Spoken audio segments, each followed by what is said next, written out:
Selamat malam Ibu Bapak dan Saudara sekalian. Kita berjumpa lagi dalam ibadah renungan malam. Untuk itu, mari kita mempersiapkan diri kita untuk berdoa. Bapa di surga, kami mohon penyertaan-Mu di dalam kami membaca dan merenungkan kebenaran firman-Mu. Ya Tuhan, berfirmanlah, umat-Mu siap untuk mendengarkannya. Amin. Pembacaan terambil dari Kidung Agung pasal yang kedua, ayat yang ke-16 dan ayat yang ke-17. Demikian firman Tuhan. Kekasihku, kepunyaanku, dan aku kepunyaan Dia yang menggembalakan domba di tengah-tengah bunga bakung. Sebelum angin senja berembus dan bayang-bayang menghilang, kembalilah kekasihku, berlakulah seperti kijang atau seperti anak rusa di atas gunung-gunung, tanaman rempah-rempah. Demikian firman Tuhan, terpuji Kristus, haleluya. Jemaat yang Tuhan Yesus kasihi, pada malam hari ini kita diajak bersama untuk merenungkan apa yang Tuhan firmankan kepada kita. Ketika ada suasana yang sedang terjadi, ketika ada orang yang sedang memadu kasih, di sana mereka saling mengungkapkan kekagumannya kepada pasangannya, dan kekaguman itulah yang membuat pasangannya jatuh hati kepada lawannya.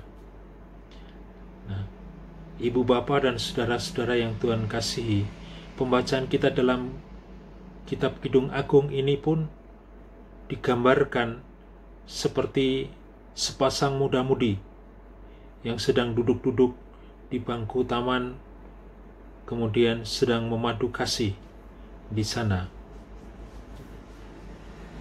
Kehidupan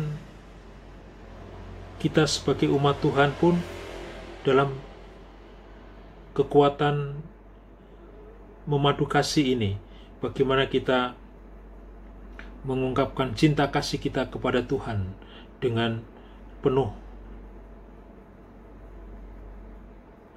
Kemudian ketika kita sedang memadu kasih dengan Tuhan, kemudian digambarkan tiba-tiba datang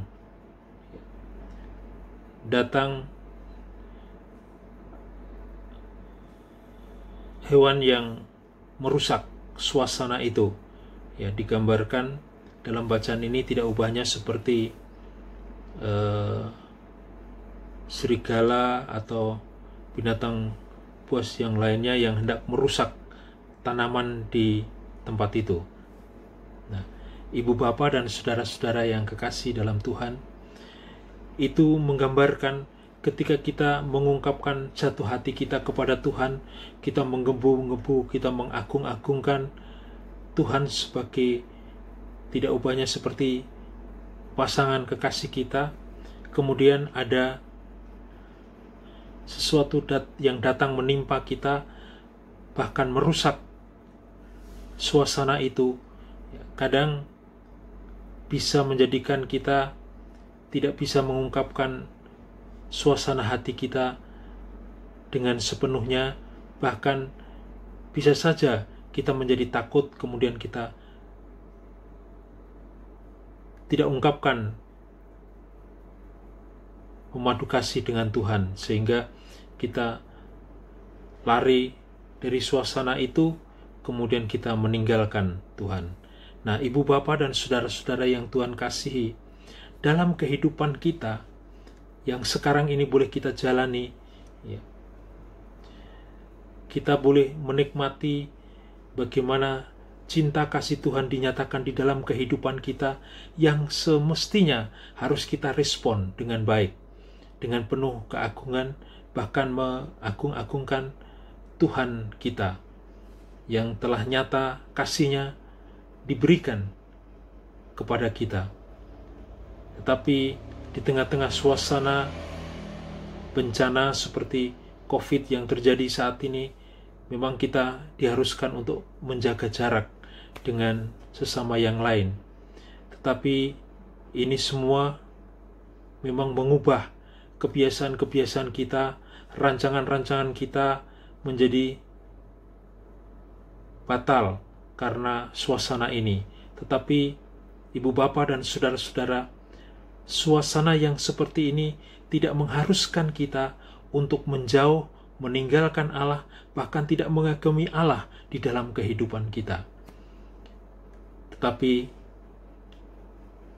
kita semua justru diajak melalui pembacaan kita ini untuk tetap kita hidup di dalam kekaguman kita kepada Allah. Allah yang hidup, Allah yang begitu setia, Allah yang mau mendampingi kita sehingga penyertaannya itu terus dinyatakan dan tidak berkesudahan di dalam kehidupan kita. Untuk itu, Ibu Bapa dan saudara-saudara yang kekasih di dalam Tuhan, apapun yang terjadi di dalam kehidupan kita tidaklah harus memisahkan kita atau menjauhkan kita dari persekutuan kita dengan Allah. Teruslah hidup di dalam persekutuan dengan Dia, mengagumi atas apa yang Tuhan Allah telah perbuat di dalam kehidupan kita, sehingga dengan demikian kita hidup semakin dekat, semakin akrab dengan Tuhan, sekalipun kita dijauhkan oleh karena proses serangan pandemi di tengah-tengah kehidupan kita. Untuk itu, mari Ibu Bapa dan saudara-saudara, kita tetap menjalin persekutuan kita dengan Dia, dengan Tuhan dalam kehidupan kita. Apapun yang terjadi dalam kehidupan kita, kita tetap mengagungkan Tuhan, kita memuji-muji Dia di sepanjang jalan kehidupan kita. Kiranya Tuhan menolong kita, memampukan kita untuk menjalani kehidupan semacam itu dalam perilaku kehidupan kita. Selamat menjalani hidup bersama dan di dalam persekutuan dengan Tuhan, karena persekutuan dengan Tuhan tidak akan pernah membuat kita sia-sia, tetapi malah sebaliknya, kita hidup di dalam suatu suasana sukacita, suasana yang penuh dengan damai sejahtera Tuhan. Tuhan menolong dan memberkati kita semua. Terpuji nama Tuhan. Amin.